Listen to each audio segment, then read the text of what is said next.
श्री गणेश भगवान की जय। जय माता दी।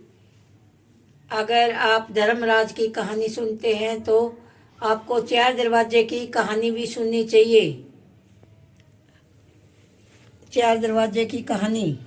एक गांव में एक साहूकारनी रहती थी। उसका भरा पूरा परिवार था। साहूकारनी उसका भरा पूरा परिवार था। साहूकारनी का परिवार धार्मिक प्रवृत्ति तथा साहूकारनी सभी व्रत उपवास और दान पुण्य किया करती थी। साहूकारनी ने 24 एकादशी के व्रत किए और साथ ही उद्यापन किए। साहूकारनी का नियम था कि वह रोज एक अतिथि को खाना खिलाकर ही वह खाना खाती थी।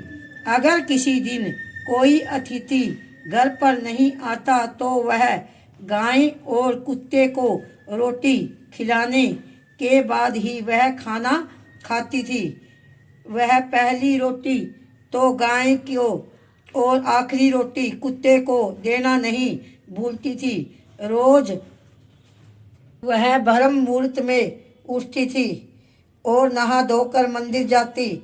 विष्णु भगवान की वो परम भगत थी। बहु बड़ पीपल सींचना, कहानी सुनना, तुलसा जी की सृष्टि परिक्रमा लगाना और तुलसी जी की कहानी सुनना, सूरज भगवान को अदरक देना और कहानी जरूर सुनती थी। साथ ही उसने धरती माता की कहानी सुनी और उद्यापन किया।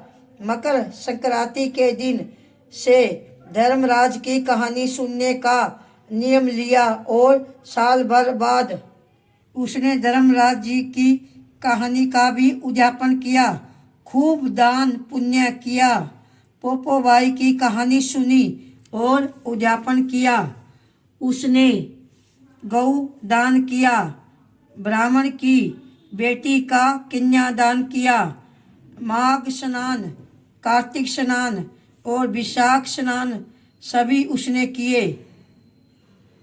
श्राद्धों में पितरों के निमित्त कई धर्म कर्म भी किया करती थी। श्राद्धों में तो वो कौओं को खीर और पूरी भी खिलाया करती थी।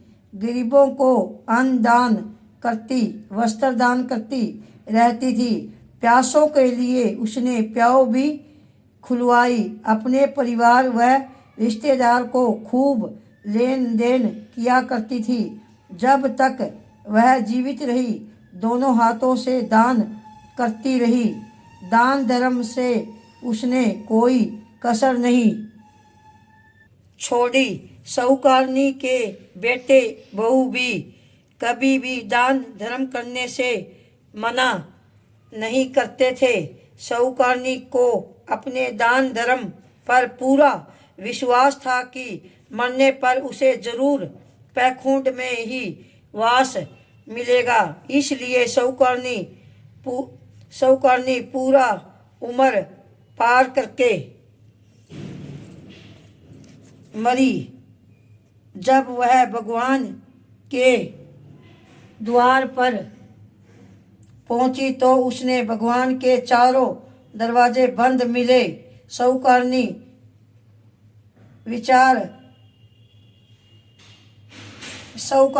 जिधर भी जाए उधर ही उसे दरवाजे बंद मिले। भगवान के सभी पट उसे बंद मिले तो वह परेशान हो गई। उसने दरवाजे को खूब खटखटाया लेकिन उसके लिए कोई दरवाजा नहीं खुला।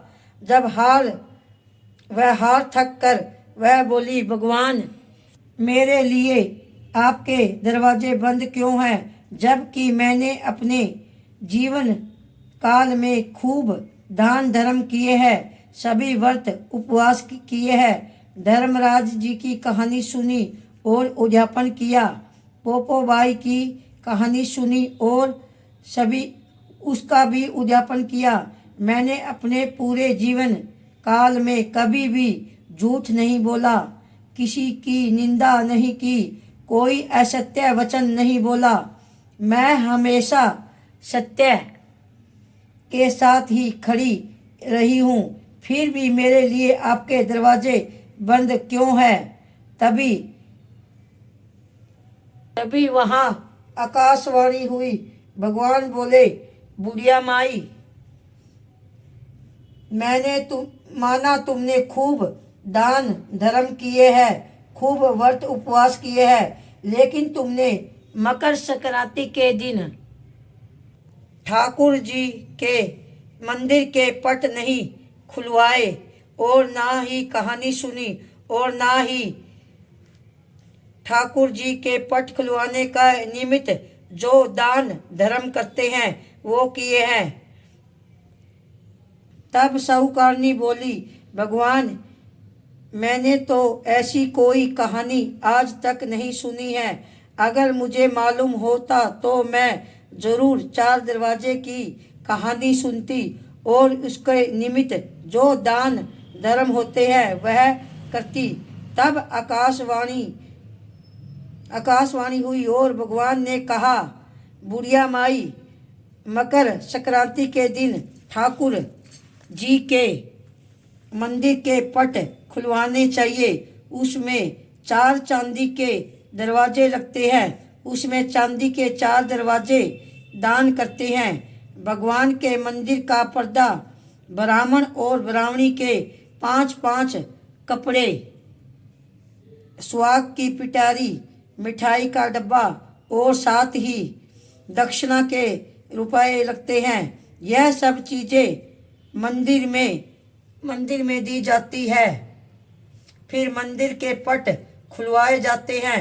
तब साहूकारनी बोली, भगवान, अब यह सब मैं कैसे कर सकती हूँ, क्योंकि मैं तो मर चुकी हूँ।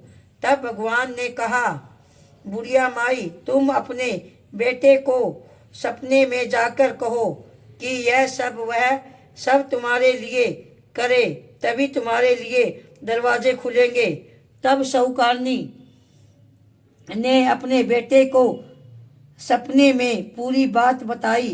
बेटा, मेरे लिए यहाँ भगवान के सभी दरवाजे बंद है, तुम मेरा काम करो।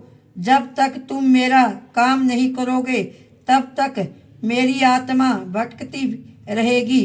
मेरे लिए भगवान के पट बंद है। तब सपने में ही बेटा बोला, माँ, तू मुझे बता मैं क्या करूं जैसे कि तुम्हारी आत्मा को शांति मिले और भगवान के पट तुम्हारे लिए खुल जाए। तब साहूकारनी बोली, बेटा, तुम चांदी के 4 दरवाजे बनवाओ। जेवरी से यहाँ चांदी के 4 दरवाजे बनवा लाओ। दरवाजे बनाकर ले आना। साथ ही ब्राह्मण और ब्राह्मणी के 5-5 कपड़े और मिठाई, दक्षिणा ठाकुर जी के मंदिर के लिए पर्दा भी लगेगा। सभी लेकर तुम मंदिर में जाना, फिर पट खुलवाना और कहानी सुनना और यह सब सामान ठाकुर जी के मंदिर में चढ़ा देना। सुबह होते ही उठकर बेटे ने अपने सपने वाली बात सबको बताई। तब बेटा और बहू ने वैसा ही किया। उधर बेटे ने ठाकुर जी के मंदिर में पट खुलवाकर ब्राह्मण और ब्राह्मणी के 5-5 कपड़े, मिठाई, पर्दा और दक्षिणा के रूप में रखे और उधर साहूकारनी के लिए एक एक दरवाजा खुलना शुरू हो गया। जब साहूकारनी ने पहला दरवाजा खोला तो उसने गंगा जमुना बह रही थी। साहूकारनी ने गंगा जमुना में खूब नहाई। फिर उसने दूसरा दरवाजा खोला। उसने ठाकुर जी विराजमान थे। साहूकारनी ने खूब सेवा पूजा पाठ और भजन किए, कीर्तन भी किए। फिर साहूकारनी ने तीसरा दरवाजा खोला तो उसने 56 प्रकार के भोजन मिले। साहूकारनी ने ठाकुर जी को भोग लगाया और फिर खुद प्रसाद के रूप में खाई। फिर साहूकारनी ने चौथा दरवाजा खोला। उसने उसके लिए खाट, बिस्तर, कंबल और रजाई मिले। साहूकारनी ने उस बिस्तर पर बेफिक्र होकर सो गई। तब भगवान ने वापिस पूछा कि बुढ़िया माई, पैकुंठ में तुझे सुख मिला या नहीं? साहूकारनी बोली कि हे भगवान, ऐसा सुख तो मैं हर जन्म में लेना चाहती हूँ।